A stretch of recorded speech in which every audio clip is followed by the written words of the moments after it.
अब हम बढ़ रहे हैं अपने फॉर्मूलाज की तरफ के इफ अगर आपको प्रिपेयर करनी है, जो कि हमारे रिक्वायरमेंट होती है कि आपने क्या बनानी है, कि आपने cost of goods sold statement बनानी है। तो स्टेटमेंट का एक पैटर्न मैंने यहाँ पर लिखा है जो मैं आप लोगों के साथ शेयर कर रही हूँ। ठीक है, इसी में मैं आपको कुछ बातें एडअप कर दूंगी, बता दूंगी। सही है।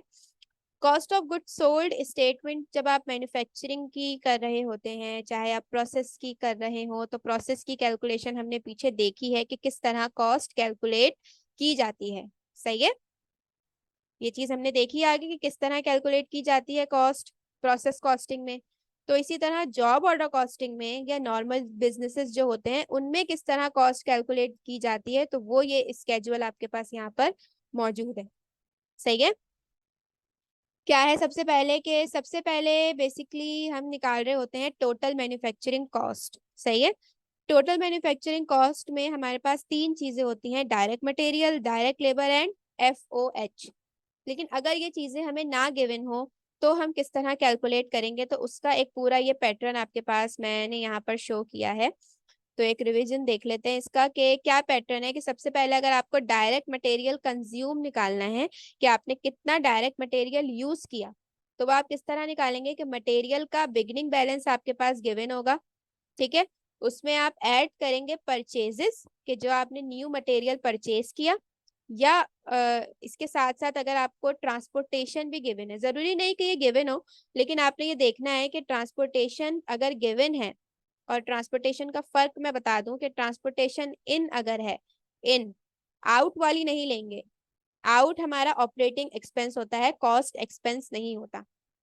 ठीक है, ट्रांसपोर्टेशन इन अगर है, फ्रेट इन है, कैरेज इन है, कार्टेज इन है, तो जहां भी इन इन होगा ना, वो आपकी जो ट्रांसपोर्टेशन है वो किससे रिलेटेड होगी, आपकी कॉस्ट से रिलेटेड होगी। ठीक है, परचेजेस प्लस ट्रांसपोर्टेशन अगर गिवन है तो ये एक एग्जाम्पल क्वेश्चन है। ठीक है, ये मैंने अमाउंट्स इसलिए रखे हैं ताकि आपको क्लियर हो जाए कि प्लस माइनस किस तरह से हो रहा है। बाज दफा एक्स लगा दो तो समझ में नहीं आता सही से ना। आप इन दोनों चीजों को प्लस करेंगे तो आपके पास क्या आ जाएगा, material available for use.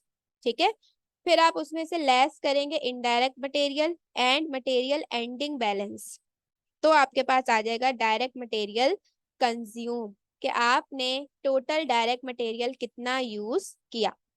Okay, now if we move towards further statement, तो हम डायरेक्ट मटेरियल कंज्यूम निकालने के बाद उसमें ऐड करेंगे direct labour and factory overhead. Direct labour आपको गिवन होगा क्वेश्चन में, सही है, कहीं ना कहीं किसी ना किसी तरह से गिवन होगा, तो आप डायरेक्ट लेबर यहाँ लिख लेंगे कितना, जितना आपको गिवन होगा। अब अगर आपको फैक्ट्री ओवरहेड गिवन है, ठीक है, तो आप डायरेक्ट लिख देंगे। लेकिन अगर आपको गिवन नहीं है तो आपने ये एनालाइज करना होगा कि कौन कौन से एक्सपेंसेस आपके फैक्ट्री ओवरहेड का पार्ट होते हैं। लाइक फॉर एग्जांपल अगर मैं बात करूं कि फैक्ट्री ओवरहेड क्या है, एक्सपेंस अकाउंट है बेसिकली हमारा, लेकिन फैक्ट्री ओवरहेड के अंदर वो एक्सपेंसेस आते हैं जो हमारी मैन्युफैक्चरिंग डिपार्टमेंट से रिलेटेड होते हैं। अगर कोई एक्सपेंस हमारा मैन्युफैक्चरिंग डिपार्टमेंट से रिलेटेड नहीं है तो वो FOH के अंदर नहीं आएगा। क्लियर हो रही है मेरी बात। FOH is also an expense account, but इसमें वो एक्सपेंसेस आते हैं जो आपकी प्रोडक्शन से रिलेटेड होते हैं। ठीक है, अब देख लेते हैं इसमें कौन कौन से आ जाते हैं। देखो, इनडायरेक्ट मटेरियल आपका पार्ट होता है फैक्ट्री ओवरहेड का, इनडायरेक्ट लेबर आपका पार्ट होता है किसका, फैक्ट्री ओवरहेड का। अब यहाँ पर लिखा हुआ है डेप्रीसिएशन, तो डेप्रिसिएशन में आपको ये रिकॉग्नाइज करना होगा कि अगर कोई मशीन आपके मैन्युफैक्चरिंग डिपार्टमेंट के अंदर है जिससे आपकी प्रोडक्ट जो है वो बन के तैयार होती है, उस मशीन का डेप्रिसिएशन आप फैक्ट्री ओवरहेड के अंदर लेके जाएंगे। बट अगर कोई ऐसी मशीन है कि जो आपके ऑफिस में रखी हुई है, उसका आपके प्रोडक्शन से कोई लेना देना नहीं है, तो उसका डेप्रिसिएशन आपके फैक्ट्री ओवरहेड के अंदर नहीं जाएगा।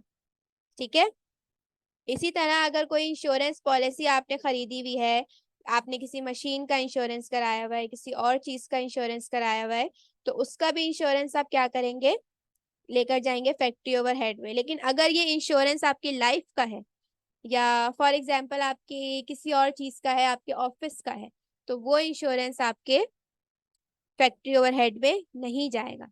Okay, there are some factory overhead जो मैंने आपके सामने मेंशन किए और आपको बता भी दिए। अब आपको ये देखना पड़ेगा कि किसका ताल्लुक आपकी मैन्युफैक्चरिंग से है और किससे नहीं है।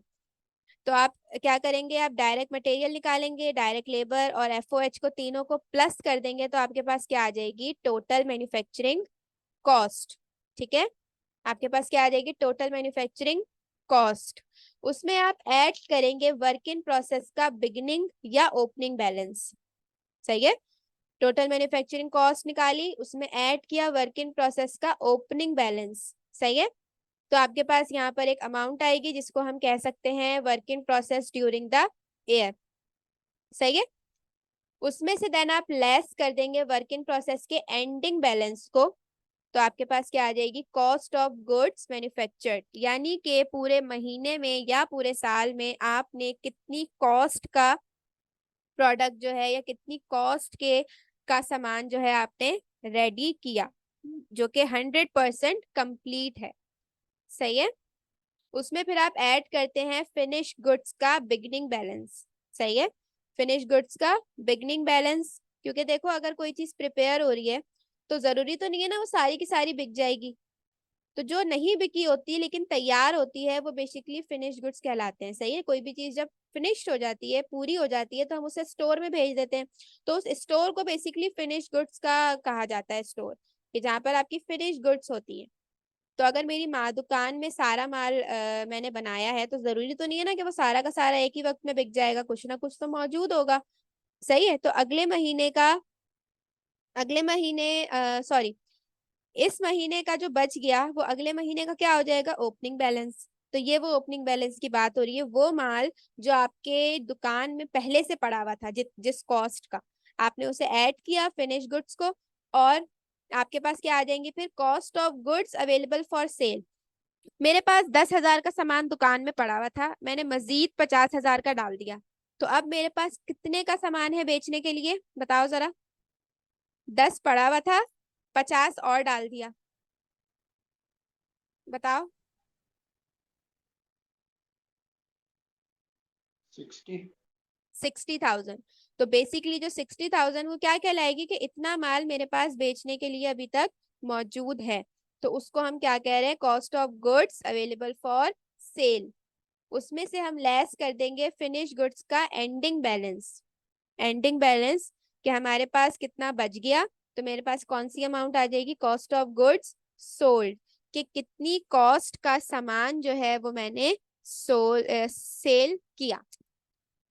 Is that clear? This is the complete pattern of cost of goods sold statement.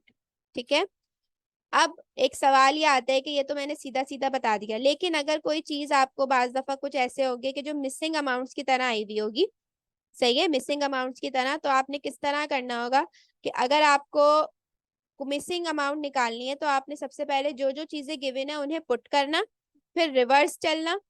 Reverse हम जब चलते हैं ना तो हमारे पास जैसे फर्स्ट फर्स्ट करो, तुम्हें कॉस्ट ऑफ गुड्स सोल्ड दी हुई है और तुम्हें मैन्युफैक्चरिंग कॉस्ट निकालनी है। सही है, तो तुम क्या करोगे, कॉस्ट ऑफ गुड्स सोल्ड निकालोगे और फिर रिवर्स चलोगे। तो रिवर्स जब हम चलते हैं तो हमारे पास मिसिंग अमाउंट्स आ जाते हैं। सही है, रिवर्स भी चल सकते हैं और आप वैसे भी चल सकते हैं, सिंपल भी, डिपेंड करता है आपके रिक्वायरमेंट क्या है। ये कुछ फॉर्मूलाज हैं जो आपकी सोल्ड स्टेटमेंट से रिलेटेड होते हैं, like prime cost. Prime cost किसे कहा जाता है, direct labour cost, sorry direct material cost plus direct labour cost. सही है, डायरेक्ट मटेरियल कॉस्ट और plus direct labour cost is called the prime cost. सही है, अगर आपको बोला हुआ है प्राइम कॉस्ट निकालें तो आप कैसे निकालेंगे, डायरेक्ट मटेरियल को प्लस कर देंगे किसमें, डायरेक्ट लेबर में। ओके, कन्वर्जन कॉस्ट अगर निकालनी है तो direct labour plus total factory overhead. सही है, मैन्युफैक्चरिंग कॉस्ट निकालनी है तो डायरेक्ट मटेरियल, डायरेक्ट लेबर और फैक्ट्री ओवरहेड को प्लस कर देंगे। तो ये छोटे छोटे से फॉर्मूलाज हैं जो मैंने आपके उसमें से निकाल के लिखे थे, स्टेटमेंट में से। स्टेटमेंट क्लियर हो गई, कोई कंफ्यूजन? तो मैं एंट्रीज पे बढ़ूं फिर।